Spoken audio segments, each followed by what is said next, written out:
Hi, so I wanted to share with you a message about Passover, a message that I try to teach myself, and sometimes it's easier to get it in when you bring it out.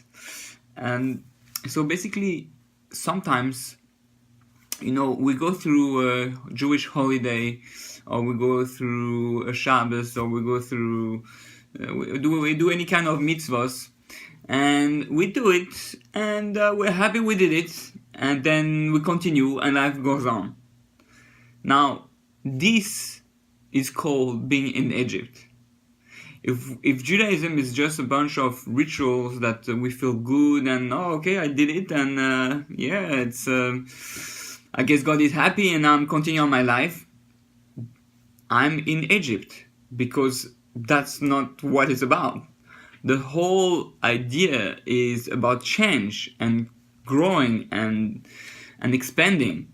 So if really I want to be free, I gotta be asking myself all the questions constantly, just like on Passover.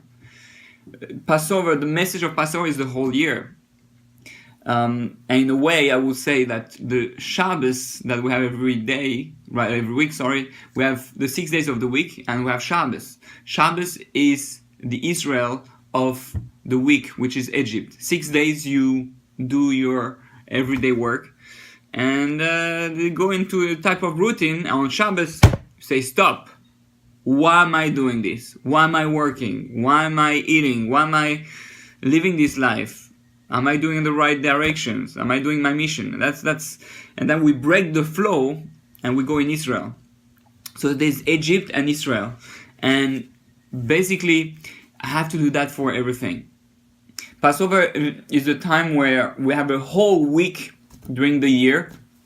It's like the Shabbos of the year, and it's really we're trying to say, hey, stop to be your old self and connect to who you truly are, because inside you there's something much greater. But what? You limit yourself all the time. Stop limiting yourself. You have plans, you have dreams, you say, I want to be this, I want to be that, and you're not doing it. It just says as dreams, all that. So Passover say, stop.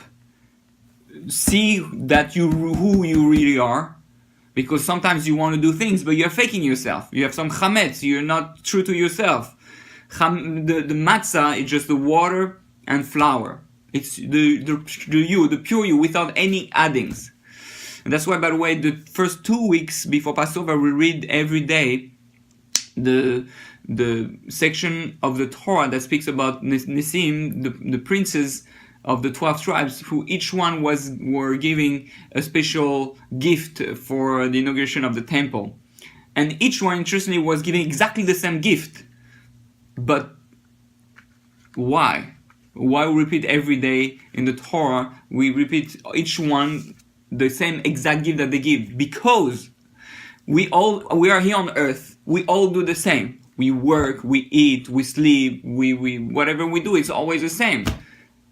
But it's the same, but we can all upgrade and change and do the same thing, but on a much higher level, with joy, with passion, with love, with happiness, by helping the world. So how do we start?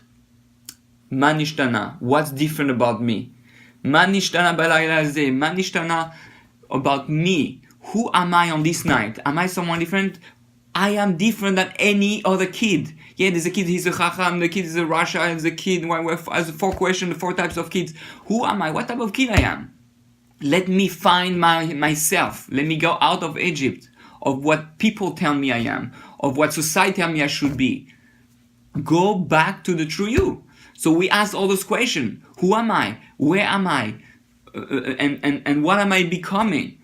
And on Passover, you look deep inside. You go to the matzah, to the flour and water, and say, I have this quality, I have this greatness, I have those ambitions, and I have a purpose in the world, I have a mission in the world. Am I using it? Am I doing it? Otherwise, I'm in Egypt. Go out of Egypt and connect to the true self and go and change. it's all about change at the end. So you gotta change yourself. And when you come out of that week of Passover, where you have reflected on yourself, when you have worked on yourself, that's why we have that whole morning time right after Passover. Right, the second night right away, we have the 24,000 student of Rabbi Akiva who died, and we're mourning. You know why we're mourning? We're mourning because we were dead. We were dead before, and now you're mourning your death and the old death, because now you have to be someone else. But before becoming someone else, you have to mourn the old you, because otherwise you're not going to change to be a new you. So you got to mourn on yourself, and you examine each part of you. You have the Kabbalah, the 7 weeks for all the spheros, every part of yourself that were living a certain way, that were written in Egypt, and now you let it die. You become the new you. And now you become the new you, then you're able to go on a new journey. You're going to go towards Israel. You're able to become Israel. Israel is Israel. You're able to become real. Israel is in you. So you go out of Egypt and become Israel. Become true to yourself. Become real, and then go and change. And also on Shavuot we receive the Torah. It's a new kind of knowledge. God is telling you, I'm going to help you become who you are. When you learn Torah, when you do the mitzvahs, you're going to have a new way how to connect to those things, a new way to change. What's your purpose? Find your missions. You're here to change the world. We're all here to change the world. We're Banim Hashem, the children of Hashem. But Banim really know what it means. It means building. We're here to build. Hashem is a makom. The name of God, that means the place. God is the place, is the world, and we are in there, and we're banim. We're builders in this world, in the world of Hashem. So what are you going to build?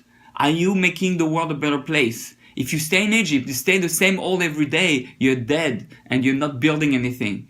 And when you go in the spiritual world, there'll be nothing. So what you have to do, you have to change. And you have to see how you change. You have to feel that you're expanding and get that message over whenever you do mitzvah, whenever you do a good deed, whenever you learn something. Ask yourself, did I change? Did I learn something that now is going to make a difference? Otherwise, you're going to stay in Egypt. And we know 4/5 of the people stay in Egypt. So don't be like the 4/5 people. Be an individual who tap into his full potentials, who know who he is, who knows what he can do to change the world, who has plans. Make plan. How can I make my day a better day? Maybe I can smile more to that person. Maybe I can give more to that person. Maybe I can go out of my way to help people I usually don't help, or call people I usually don't call. And maybe I have invest more into helping orphans, or help more into people who are in the streets. I don't know, but see that you're happy, and inside you feel so good because your soul is craving it. It's craving change. It's craving like new ways of living. It's craving being good. It's craving giving. If you're focused on yourself and you only live for yourself, and that's what the whole Haggadah is here for. You know what it means to be Jewish? It means you don't live for yourself. You're here to change the world. And you change the world by giving, by focusing on others and changing others' life. Do you see other people changing when they're around you? You see you're able to be an influence? So those are the real questions. This is what the whole Pesach time and Seder and Sfiras Omer morning is about. So let's go out of Egypt together. You and me, let's change and be real Jews, people who take responsibility for the world, takes responsibility for others, takes responsibility for the mistake. Let the old self die and become the new you. I'll see you out of Egypt.